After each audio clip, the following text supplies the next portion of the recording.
Hi everyone, I'm Angela Nguyen. I did my honours last year and I'm a current PhD student. So I'll tell you a little bit about what it was like kind of doing honours. So just for a little bit of background, I come from a Bachelor of Science. I majored in Immunology and Human Pathology, as most of you probably are. In my final year, I did a 3990 research project, and I did that with the Department of Immunology here with Fabienne McKay. And then last year, I completed my honours year in the Department of Immunology, again with Fabienne McKay and Dan Andrews. And this year, I'm doing my first year PhD in the Department of Immunology with Dan Andrews and Kat Goodall. So what is honours? So honours is pretty much, so if you have no idea, it's when you get your own project pretty much, and you'll be leading this project. So it's a unique experience in that you'll be able to experience not only just the lab side, so doing experiments, planning your experiments, etc. You'll also be in the office kind of writing up your results and getting that final piece of work, which is your thesis, all sorted together. As Stephen mentioned earlier, honours opens you up to a lot of different pathways. So whether you want to stick with academia and you want to do your PhD later on, you can definitely stick by and do that. And if not, if you wanted to get into industry, having an honours degree under your belt is really helpful for that. So some of the misconceptions that I know some of my cohort had and some other third years might have had is that honours is like a research year that you have to kind of do by yourself, that you're expected to kind of lead the way and do it all on your own. I can tell you it's absolutely not true. So when you get assigned a lab, you'll get a supervisor or multiple supervisors, and they'll teach you techniques, they'll teach you some of the theory behind what your project is. So you definitely don't have to do it alone. It's not it is self-driven to a point, but you'll definitely have the support system there. Another one is what I expected was that I was meant to know how to do all the protocols at day one. So when they come in and they ask you to do a Western blot or a PCR, etc., it's not going to be expected of you that you know exactly what to do, that you'll just go ahead and do it yourself. Everyone will definitely help you and teach you how to do that within your lab and also within your department. So if you don't know how to do a fax, for example, you'll learn how to do it when you start your honours year.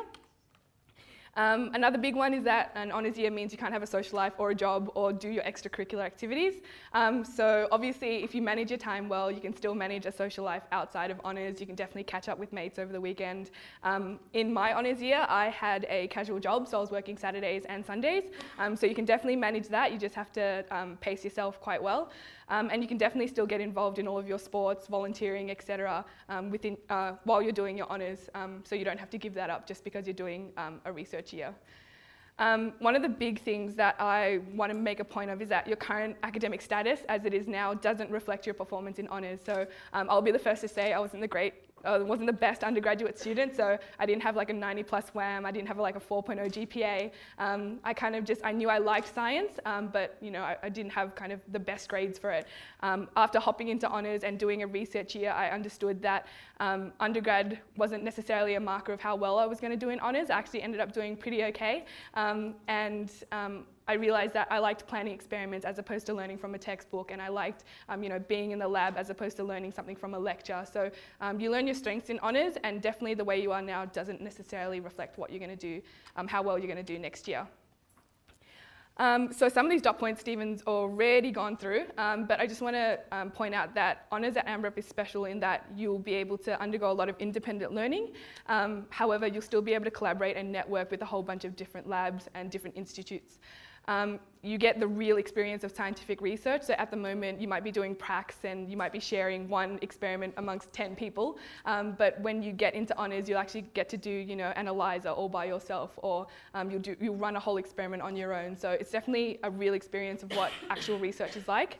Again, it opens up a multitude of different career pathways, so you can do pretty much whatever you want after honours. If you wanted to do pharm, if you wanted to do academia, etc.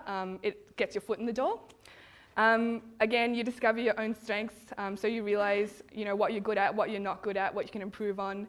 And honours at AMREP specifically is really special because you're surrounded by some of the world's best researchers and best clinicians. So we have some of the best staff around this area, so there's a whole network here of support. And again, the connection to the Alfred Hospital really reinforces the translational research, so what you're doing in the lab could potentially have clinical benefits later on. But also honours is a great year because of the social aspect. So not only will you be kind of acquainted with your honours cohort, you'll get to know people from your department, from outside your department, and you'll go have coffee, you'll do lunchtime quizzes, you can go out to the pub, so there's definitely that aspect. All the seminars means you get lots of free food, so there's pizza later on, you get lots of snacks afterwards, and that's an incentive, if any. There's flexible hours, so sometimes you'll be in the lab 9 to 5, sometimes you'll be in the lab 9 to 12, sometimes you'll be in the lab 9 to 9. So it's really flexible. And if none of this entices you, we have 2 Pokemon Go gyms outside. So there's one outside the park, one outside Faulkner, and there's always lures on the lures outside on the Pokestop. So if that's not enough of a reason, then I don't know what is. So good luck with all of your studies. Do your research tonight. So if you've seen a lecture around that you think is really cool, or there's a specific topic that you really like, definitely go ask the questions. And come have a chat with me as well if you wanted to talk about non-academic stuff like what honours is like or anything like that. So yeah, with that, I'll pass it on to Justin Hamilton, who will talk to you about honours.